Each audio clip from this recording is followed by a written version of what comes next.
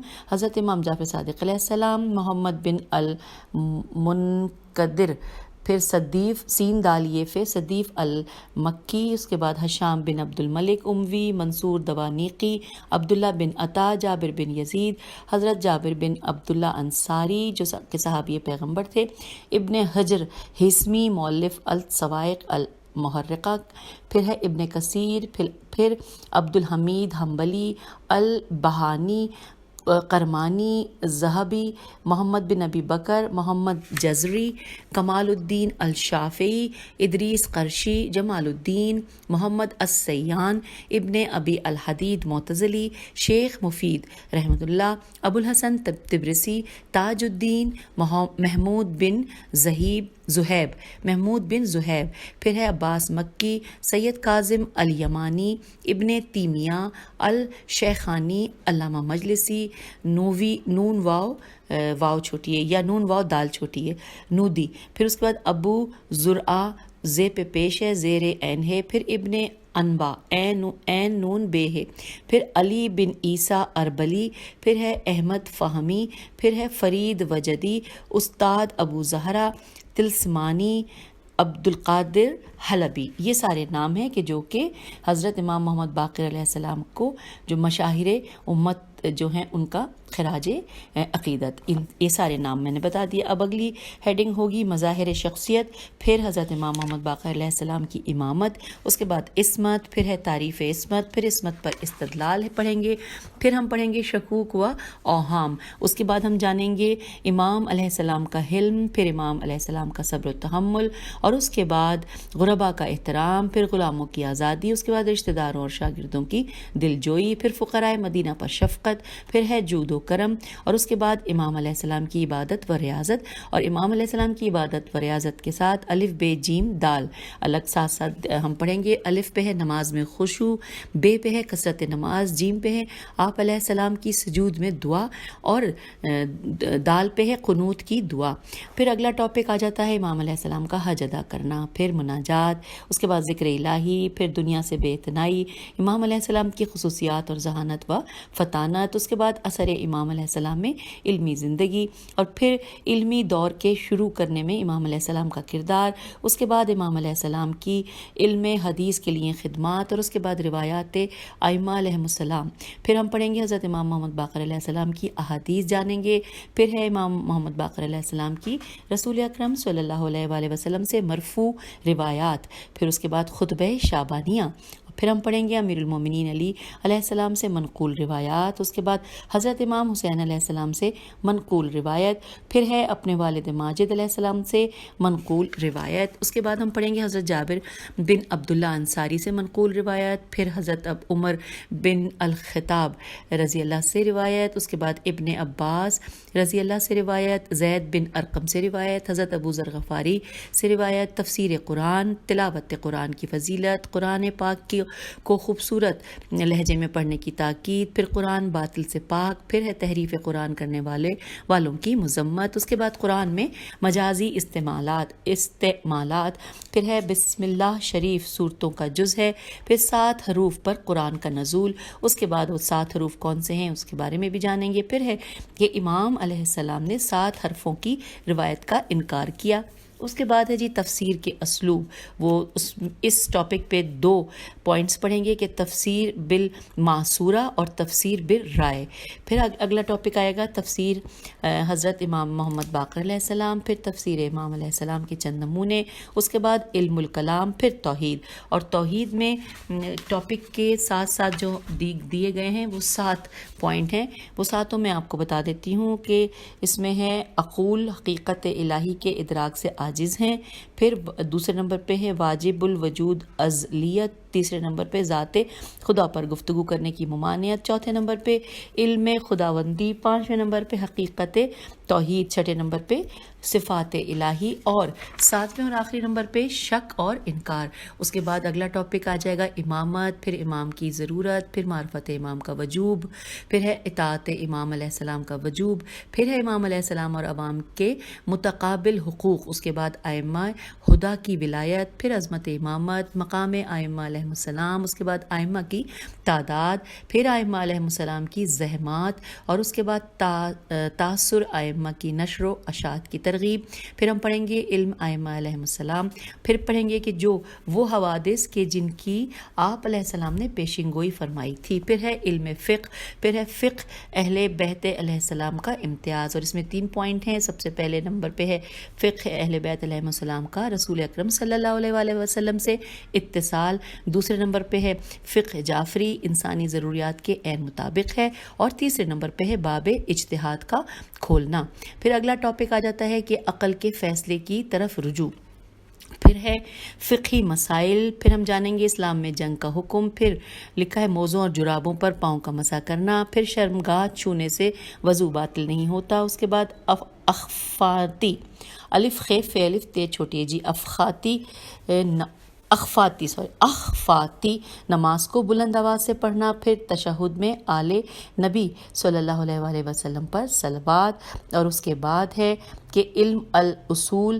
پھر ہے اصحاب اور صرف استصحاب الف سین ت صاد ہے الف بے استصحاب. اور اس کے بعد ہے قاعدہ تجازر ت جیم الف تجاوز. ہاں وہ زر لگا تھا چھوٹا لکھا ہوا تھا. قاعدہ تجاوز. پھر ہے قاعدہ فراغ. پھر ہے نفی ضرر کا اصول. اس کے بعد تعرض کا علاج. اور تعرض کے علاج میں 3 پوائنٹ ہم جانیں گے. اور اس میں ہے کہ پہلا ہے شہرت. پھر کتاب و سنت سے مطابقت. اور اس کے بعد صفات روات. اور اس کے بعد پھر ہم مزید اگلا ٹاپک جانیں گے اقتصادی مباحث. پھر کاہلی اور سستی سے انتباہ. پھر ہے تارک عمل میں ناراضگی. اس کے بعد ہے کام کاج عبادت ہے. پھر ہے علم اور علماء کی اہمیت. اور علم اور علماء کی اہمیت میں 12 پوائنٹس الگ سے لکھے ہوئے ہیں. آئیے میں بتاتی ہوں وہ 12 کون سے ہیں. نمبر 1 سے شروع کرتے ہیں. فضیلت علم. پھر فضیلت عالم. اس کے بعد علماء و متقین کی ہم نشینی. پھر ہے آداب متعلم. اس کے بعد علمی مذاکرہ. اور اس کے بعد ہے علم کی اشاعت. پھر ہے علم حاصل کرنے کی ترغیب. پھر اس کے بعد ہے دین میں سمجھ بوجھ حاصل کرنا. پھر علم کے لیے عمل کی اہمیت. اس کے بعد عمل کی قبولیت معرفت پر موقوف ہے. اور 11 11ویں نمبر پہ ہے علم پر فخر و مباحات کی مذمت، اور 12ویں نمبر پہ جو کہ ہے وہ ہے علم کے بغیر فتویٰ دینا۔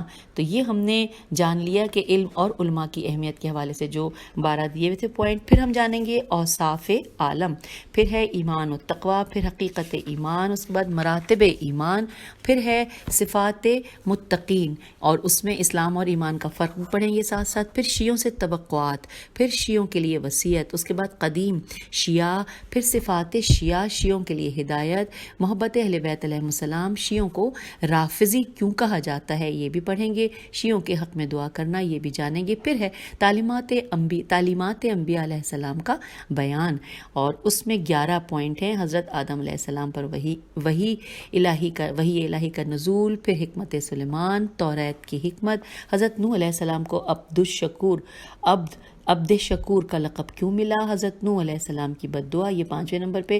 6 نمبر پہ ہے حضرت نوح علیہ السلام کو عبد شکور کا لقب کیوں، یہ تو ہم نے پڑھ لیا۔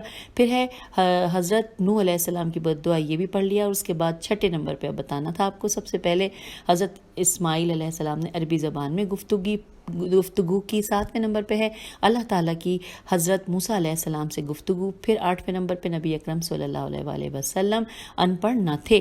پھر ہم پڑھیں گے 9ویں نمبر پہ حضرت نوح علیہ السلام اور ابلیس، پھر حضرت سلیمان علیہ السلام کی موت، اور 11ویں نمبر پہ حضرت یعقوب و یوسف علیہ السلام کی ملاقات۔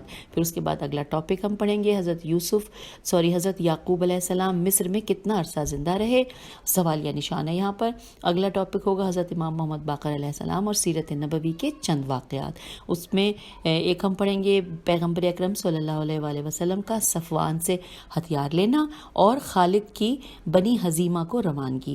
اس کے بعد پھر ہم اگلا ٹاپک پڑھنے جائیں گے حضرت امام محمد باقر علیہ السلام اور سیرت علی علیہ السلام کے چند واقعات، اور اس کے بعد علی علیہ السلام کی بردباری۔ پھر ہم جانیں گے شہادت حسین علیہ السلام کی خبر دینا، پھر واقعات صفین کو پڑھیں گے، پھر معاویہ کی فوج سے گھاٹ آزاد کرانا، پھر اس کے بعد معاویہ اور ابن العاص، الف لام عین الف صاد۔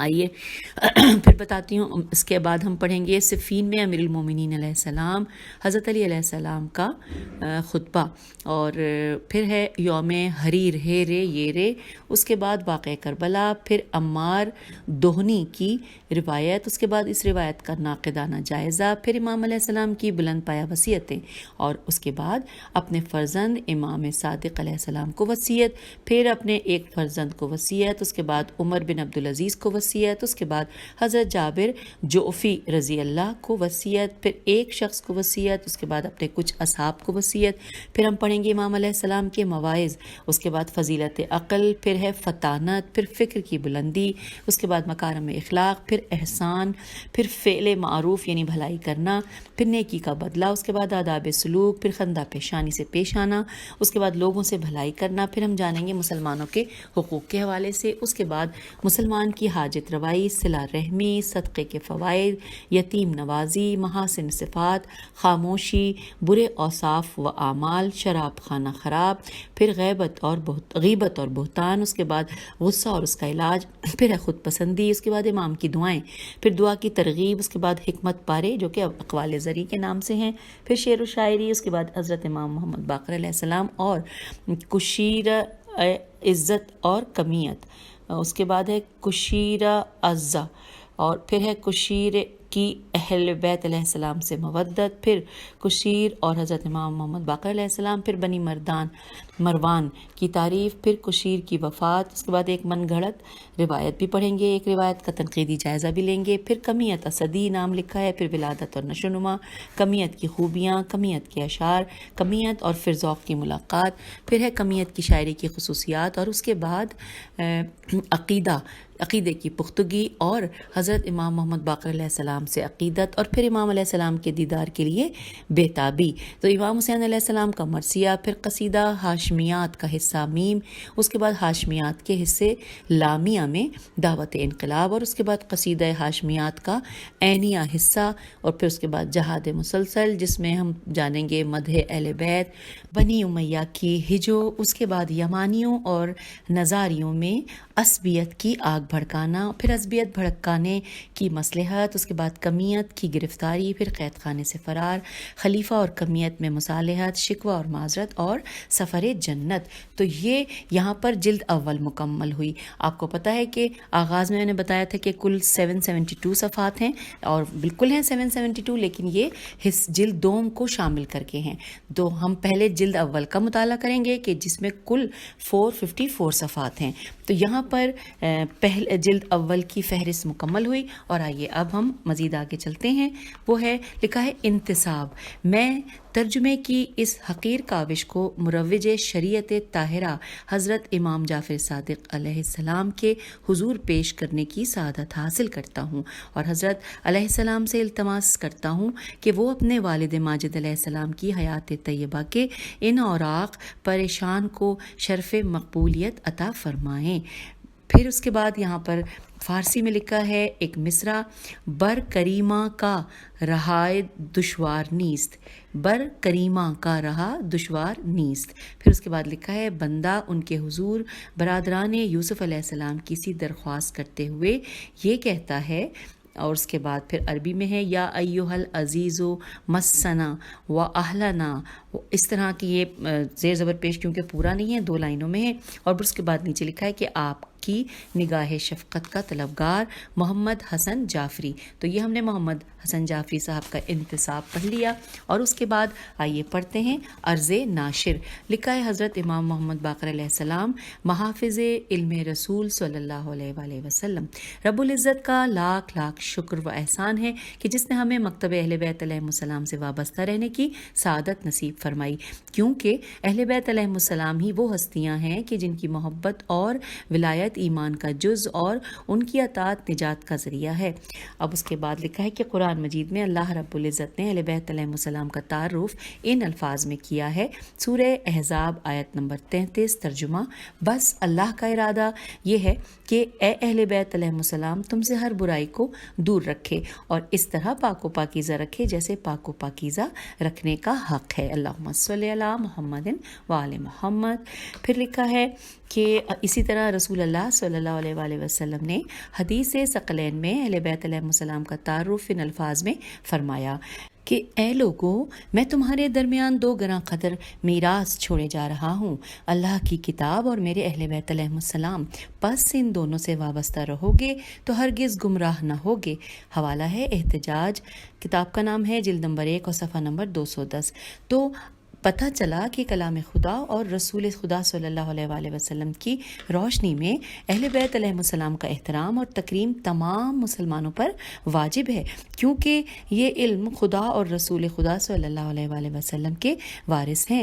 اہل بیت علیہ السلام کی ذات بابرکت وہ ہے کہ جنہوں نے اپنی زندگی میں اسلامی ادارے کی بنیاد رکھی اور اسے اعلیٰ پہلے 4 اماموں نے ادارے کا افتتاح کیا، اور لیکن انہیں جاہلوں، گمراہوں، جنگوں اور تخریب کاریوں اور دشمنوں کا سامنا کرنا پڑا، لہٰذا انہیں بڑے پیمانے پر تعلیمات کو منتشر کرنے کا موقع نہ مل سکا۔ اور پھر لکھا ہے میم نون، اچھا تعلیمات کو منتشر ہی لکھا ہے یہاں پہ، میم نون تے شین رے کرنے کا موقع نہ مل سکا۔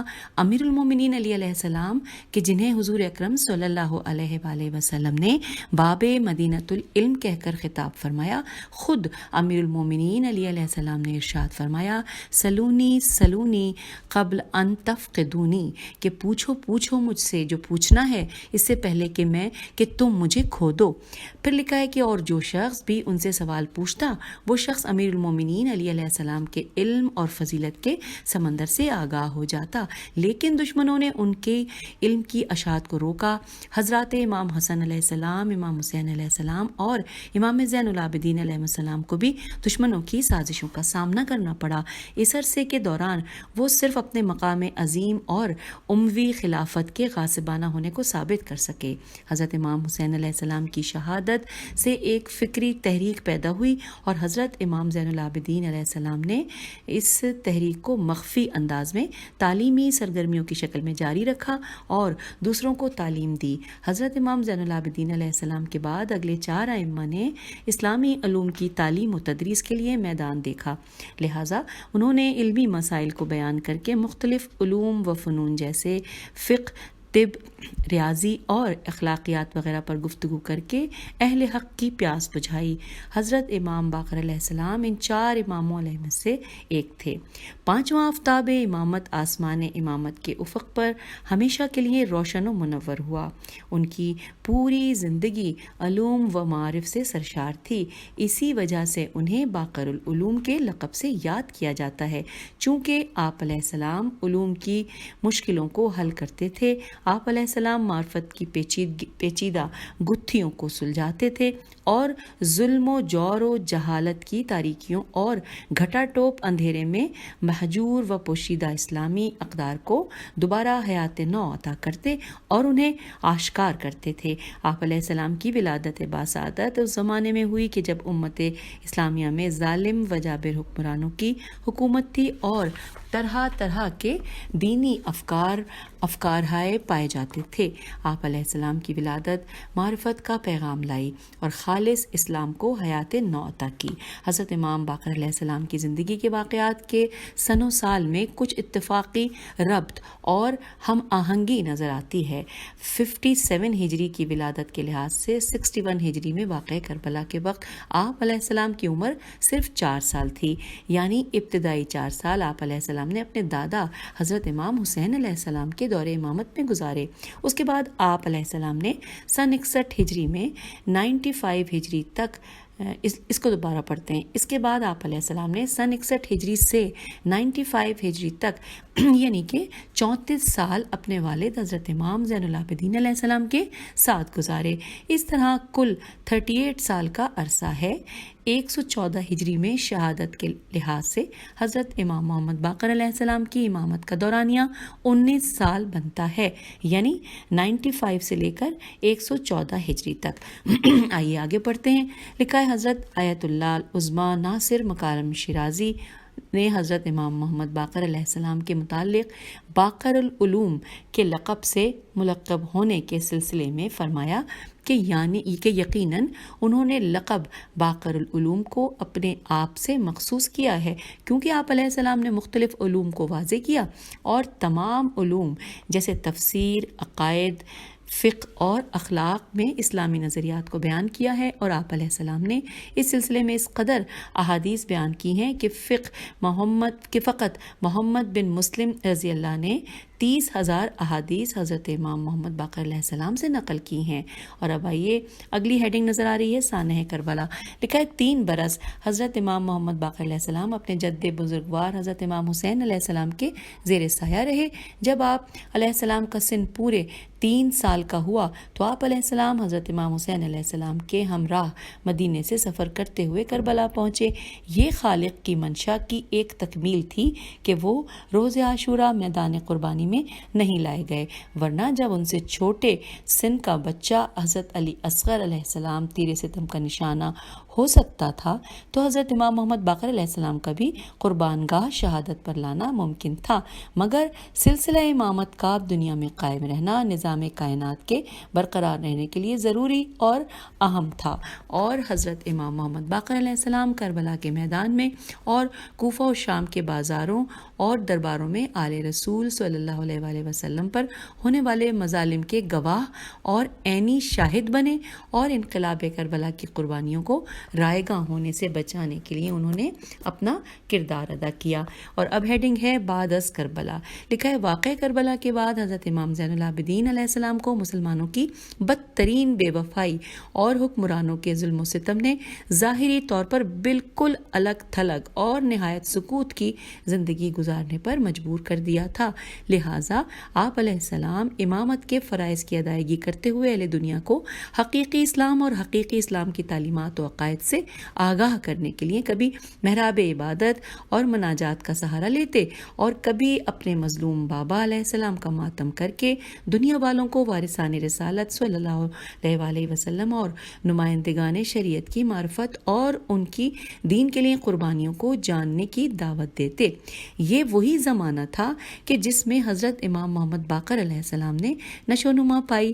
آپ علیہ السلام سن 61 ہجری سے 95 ہجری تک 34 برس اپنے بابا کی زندگی کا مطالعہ کرتے رہے اور اپنے فطری اور خداداد ذاتی کمالات کے ساتھ ان تعلیمات سے فائدہ اٹھاتے رہے جو انہیں اپنے والد بزرگوار کی زندگی کے آئینے میں برابر نظر آتی رہیں۔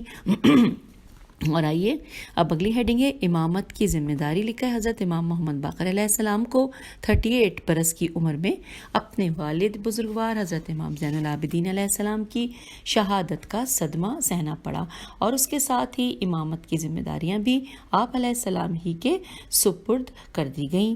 آپ علیہ السلام رسول خدا صلی اللہ علیہ وآلہ وسلم کے 5ویں برحق جانشین اور امام قرار پائے۔ اور اب آئیے اگلی ہیڈنگ ہے آپ علیہ السلام کا دور امامت۔ اس حوالے سے لکھا ہے کہ محمد باقر علیہ السلام کے زمانہ امامت کو حکومت کے ظلم و تشدد کی گرفت سے کچھ آزادی نصیب ہوئی اور آپ علیہ السلام کو خلق خدا کی اصلاح و ہدایت کا کچھ زیادہ موقع مل گیا۔ اور اب ہیڈنگ ہے حضرت امام حسین علیہ السلام کی عزاداری اور تبلیغ، اور اس میں لکھا ہے کہ سانحہ کربلا کو اپنی آنکھوں سے دیکھنے اور اپنے بابا کی تمام زندگی کا امام مظلوم علیہ السلام کے غم میں تنہا رونے کا مطالعہ کر چکنے کے بعد آپ علیہ السلام کے دل میں یہ تکلیف و احساس ایک فطری امر تھا کہ جس غم و رنج گریہ وزاری اور اہتمام کے ساتھ دنیا والوں کو حضرت امام حسین علیہ السلام کا ماتم برپا کرنا چاہیے تھا، ویسا دنیا والوں نے نہیں کیا۔ لہٰذا حضرت امام محمد باقر علیہ السلام اس پہلو کو مد نظر رکھتے ہوئے مجالس ازا کا سارا سال انعقاد فرماتے اور کمیت بن زید اسدی رضی اللہ جیسے بڑے شاعروں کو بلا کر مرثیہ ہائے حضرت امام حسین علیہ السلام پڑھواتے اور سنتے، اور امام علیہ السلام ان مجالس میں لوگوں کو شرکت کی دعوت دیتے تھے۔ اور اب آئیے اگلی ہیڈنگ ہے علی مرجعیت اور علوم اہل بیت علیہ السلام کی اشاعت۔ پر لکھا ہے کہ آئیے پڑھتے ہیں کہ ائمہ اہل بیت علیہ السلام میں سے ہر ایک کے سینے میں ایک ہی طرح کا دریائے علم موجزن تھا، مگر ظلم و تشدد کی وجہ سے اس دریا کو پیاسوں کے سیراب کرنے کے لیے بہنے کا موقع ہی نہیں دیا گیا۔ حضرت امام محمد باقر علیہ السلام کے زمانے میں جب ان پر تشدد کا شکنجہ ذرا ڈھیلا ہوا اور ظالموں کی ایک دوسرے سے حکومت کے حصول کے لیے رسا کشی شروع ہوئی تو علوم اہل بیت علیہ السلام کے دریا سے کسی حد تک پیاسوں کو سیراب ہونے کا موقع مل گیا۔ اس علمی وسعت معلومات کے مظاہرے کے نتیجے میں آپ علیہ السلام کا لقب باقر مشہور ہوا۔ اس لفظ کے معنی ہے اندرونی باتوں کا مظاہرہ کرنے والا۔ چونکہ آپ علیہ السلام نے اپنے اندر سے بہت سے پوشیدہ مطالب کو ظاہر کیا، اس لیے تمام مسلمان آپ کو باقر کے نام سے یاد کرنے لگے۔ آپ علیہ السلام سے علوم اہل بیت علیہ السلام حاصل کرنے والوں کی بڑی تعداد ایسے افراد کی بھی تھی کہ جو ائمہ معصومین علیہ السلام کے شیعہ نہ تھے، جیسے زہری، امام اوزاعی الف واو زی الف عین چھوٹی اوزاعی، عطار بن جریح، قاضی حفظ بن غیاث وغیرہ۔ تو حضرت امام محمد باقر علیہ السلام کے زمانے میں علوم اہل بیت علیہ السلام کے تحفظ کے لیے ان کے شاگردوں نے مختلف علوم و فنون اور مذہب کے شعبوں میں بہت سی کتب بھی تصنیف کیں، اور اس طرح حضرت امام محمد باقر علیہ السلام کے ذریعے اسلامی دنیا میں علم و مذہب کی بے پناہ ترقی ہوئی۔ اب اگلی ہیڈنگ ہے حضرت امام محمد باقر علیہ السلام کی علمی حیثیت۔ لکھا ہے کسی معصوم کی علمی حیثیت پر روشنی ڈالنا بہت دشوار ہے، کیونکہ معصوم اور امام زمانہ علیہ السلام کو علم لدنی نصیب ہوتا ہے، وہ خدا کی بارگاہ سے علمی صلاحیتوں سے بھرپور متولد ہوتا ہے۔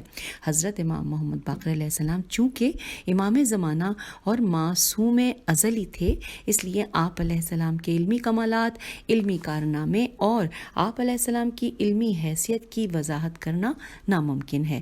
تاہم ان واقعات میں سے مشتی از خوروارے، میں اس کی ہجے کرتی ہوں میں کیونکہ غلط پڑھ سکتی ہوں، لکھا ہے مشتی میم شین تے چھوٹی ہے، از الف زے پہ زبر ہے الف پہ، خوروارے خیر رے واو الف رے چھوٹی ہے لکھتا ہوں، جن پر علماء عبور حاصل کر سکتے ہیں۔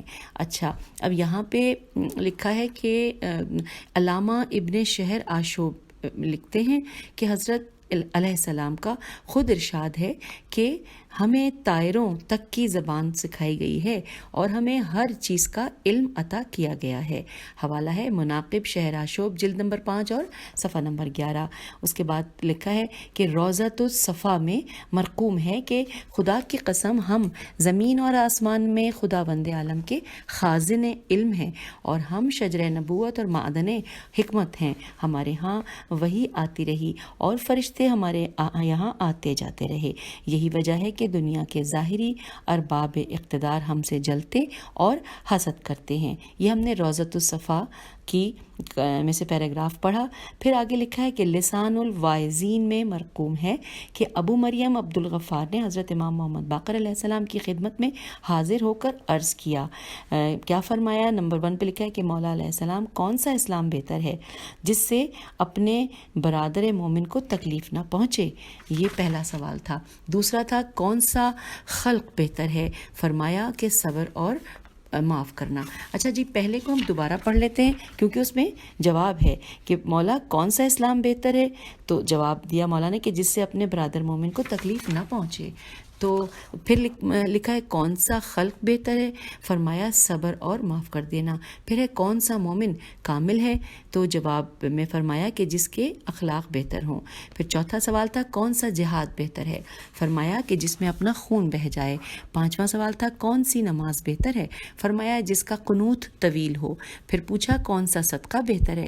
فرمایا جس سے نافرمانی سے نجات ملے۔ ساتویں نمبر پہ پوچھا کہ بادشاہ نے دنیا کے پاس جانے میں آپ علیہ السلام کی کیا رائے ہے؟ فرمایا میں اچھا نہیں سمجھتا۔ پھر پوچھا 8ویں نمبر پہ کہ کیوں؟ فرمایا اس لیے کہ بادشاہوں کی آمد و رفت سے 3 باتیں پیدا ہوتی ہیں، 1 محبت دنیا، 2 فراموشی مرگ اور تیسری قلت رضائے خدا۔ پھر پوچھا کہ پھر میں نہ جاؤں؟ تو فرمایا میں طلب دنیا سے منع نہیں کرتا، البتہ طلب معاصی سے روکتا ہوں۔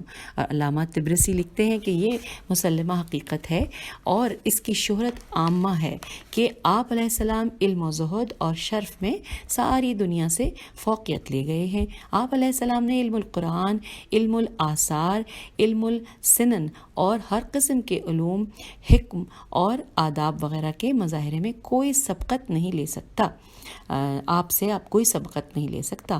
پھر لکھا ہے بڑے بڑے صحابہ اور نمایاں تابعین اور عظیم القدر فقہا آپ علیہ السلام کے سامنے زانوائے ادب تہ کرتے ہیں۔ اور پھر لکھا ہے کہ آپ علیہ السلام کو حضرت صلی اللہ علیہ وآلہ وسلم نے حضرت جابر بن عبداللہ انصاری رضی اللہ کے ذریعے سے سلام کہلوایا تھا اور اس کی پیشین گوئی فرمائی تھی کہ یہ میرا فرزند باقر العلوم ہوگا، علم کی گتھیوں کو سلجھائے گا کہ دنیا حیران رہ جائے گی۔ حوالہ ہے اعلام الورا صفحہ نمبر 107 107 علامہ شیخ مفید۔ اور اب آئیے آگے چلتے ہیں۔ علامہ شبلنجی فرماتے ہیں کہ علم دین، علم احادیث، علم سنن اور تفسیر قرآن و علم الف لام یہ ریتے، علم الیرت و علوم و فنون، ادب وغیرہ کے ذخیرے جس قدر حضرت امام محمد باقر علیہ السلام سے ظاہر ہوئے، اتنے حضرت امام حسین علیہ السلام اور حضرت امام حسین علیہ السلام کی اولاد میں سے کسی سے بھی ظاہر نہیں ہوئے۔ حوالہ ہے کتاب الارشاد صفحہ نمبر 286 اور نور الابصار صفحہ نمبر 131 اور ارہج المطالب صفحہ نمبر 447۔ اب آئیے آگے پڑھتے ہیں۔ لکھا ہے علامہ ابن حجر مکی لکھتے ہیں کہ حضرت امام محمد باقر علیہ السلام کے علمی فیوز و برکات اور کمالات و احسانات سے اس شخص کے علاوہ جس کی بصیرت زائل ہو گئی ہو، جس کا دماغ خراب ہو گیا ہو اور جس کی طینت و طبیعت فاسد ہو گئی ہو، کوئی شخص انکار ہی نہیں کر سکتا۔ اسی وجہ سے آپ علیہ السلام کے بارے میں کہا جاتا ہے کہ آپ علیہ السلام باقر العلوم کے علم کے پھیلانے والے اور جامع العلوم ہیں۔ آپ علیہ السلام کا دل صاف، علم و عمل روشن و تابندہ، نفس پاک اور خلقت شریف تھی۔ آپ علیہ السلام کے کل اوقات اطاعت خداوندی میں بسر ہوتے تھے۔ عارفوں کے قلوب میں آپ علیہ السلام کے آثار راسخ اور گہرے نشانات نمایاں ہو گئے تھے، جن کے بیان کرنے سے وصف کرنے والوں کی زبانیں گونگی اور عاجز و ماندہ ہیں۔ آپ علیہ السلام کی ہدایات و کلمات اس کثرت سے ہیں کہ ان کا احسا الف ہے سواد الف اور حمزہ احسا کرنا ناممکن ہے۔ حوالہ ہے سوائق محرقہ صفحہ نمبر 120۔ اور اب آئیے آگے پڑھتے ہیں۔ لکھا ہے علامہ ابن خلقان خیلام کاف الف نون لکھتے ہیں کہ حضرت امام محمد باقر علیہ السلام علامہ زمان اور سردار کبیر الشان تھے۔ آپ علیہ السلام علوم میں بڑے تبحر اور وسیع الاطلاق تھے۔ اور یہاں پر حوالہ بریکٹ میں دیا گیا ہے وفیات العیان واو فے یہ الف تے الف لام الف عین یہ الف نون وفیات العیان جلد نمبر 1 صفحہ نمبر 450۔ اور پھر آگے پڑھتے ہیں۔ لکھا ہے علامہ ذہبی لکھتے ہیں آپ علیہ السلام بنی ہاشم علیہ السلام کے سردار اور متبحر علمی کی وجہ سے باقر مشہور تھے۔ آپ علیہ السلام علم کی تہ تک پہنچ گئے تھے اور آپ علیہ السلام نے اس کے وقائق واو قاف الف حمزہ قے قاف وقائق کو اچھی طرح سمجھ لیا تھا۔ حوالہ نوٹ کیجئے تذکرۃ الحفاظ جلد نمبر اول اور صفحہ نمبر 111۔ پھر لکھا ہے کہ علامہ شبرادی شین بے رے الف دال چھوٹی ہے یا واو چھوٹی ہے تو شبراوی لکھتے ہیں کہ حضرت امام محمد باقر علیہ السلام کے علمی تذکرے دنیا میں مشہور ہوئے اور آپ علیہ السلام کی مدح و ثنا میں بکثرت شعر لکھے گئے۔ مالک جہانی نے یہ 3 شعر لکھے ہیں کہ جب لوگ قرآن مجید کا علم حاصل کرنا چاہیں تو پورا قبیلہ قریش اس کے بتانے سے عاجز رہے گا کیونکہ وہ خود محتاج ہے، اور اگر فرزند رسول صلی اللہ علیہ وآلہ وسلم حضرت امام محمد باقر علیہ السلام کے منہ سے کوئی بات نکل جائے تو بے حد و حساب مسائل و تحقیقات کے ذخیرے مہیا کر دیں گے۔ یہ حضرات وہ ستارے ہیں کہ جو ہر قسم کی تاریکیوں میں چلنے والوں کے لیے چمکتے ہیں اور ان کے انوار سے لوگ راستے پاتے ہیں۔ حوالہ نوٹ کیجئے الاتحاف الف لام الف تے ہے الف فے الاتحاف صفحہ نمبر 52 اور تاریخ الائمہ صفحہ نمبر 413۔ اور اب ہیڈنگ ہے اخلاق و اوصاف۔ آپ علیہ السلام کے اخلاق سے دشمن بھی قائل تھے اور چنانچہ ایک شخص اہل شام سے مدینے میں قیام رکھتا تھا اور اکثر حضرت امام محمد باقر علیہ السلام کے پاس آ کر بیٹھا کرتا تھا۔ اس کا بیان ہے کہ مجھے اس گھرانے سے ہرگز کوئی خلوص و محبت نہیں مگر آپ علیہ السلام کے اخلاق کی کشش اور فصاحت وہ ہے کہ جس کی وجہ سے میں آپ علیہ السلام کے پاس آنے اور بیٹھنے پر مجبور ہوں۔ ایک اور ہیڈنگ ہے امور سلطنت میں مشورہ۔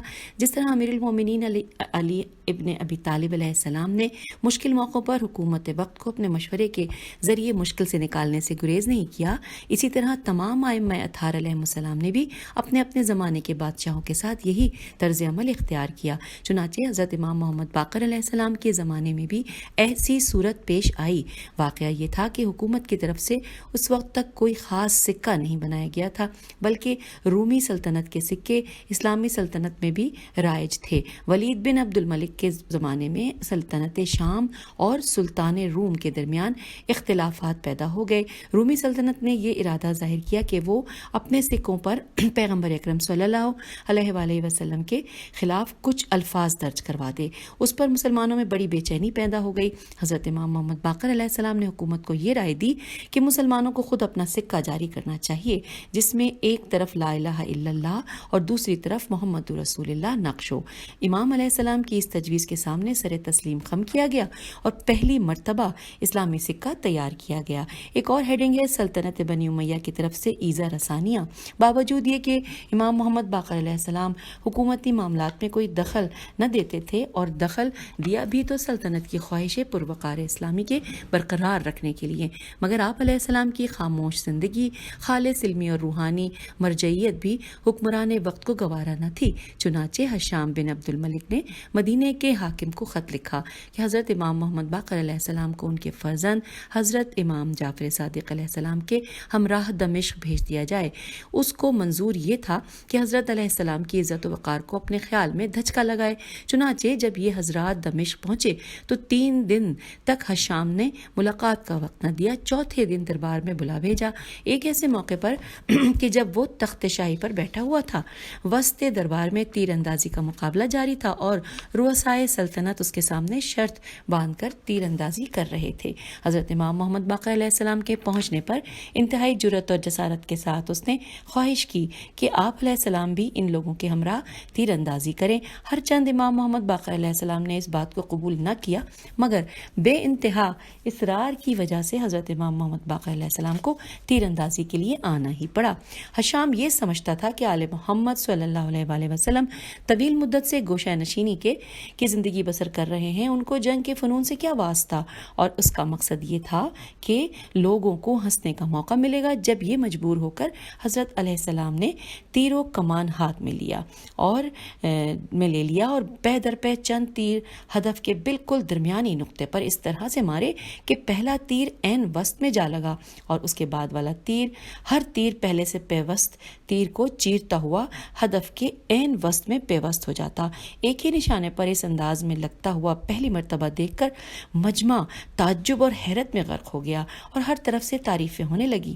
ہشام کو اپنے طرز عمل پر پشیمان ہونا پڑا اور اس کے بعد اس کو یہ احساس ہوا کہ حضرت امام محمد باقر علیہ السلام کا دمشق میں قیام کہیں عام خلقت کے دل میں اہل بیت علیہ السلام کی عظمت قائم کر دینے کا سبب نہ ہو، اس لیے اس نے آپ علیہ السلام کو واپس مدینہ جانے کی اجازت دے دی، مگر دل میں حضرت امام محمد باقر علیہ السلام کے ساتھ عداوت میں اور بھی اضافہ ہو گیا۔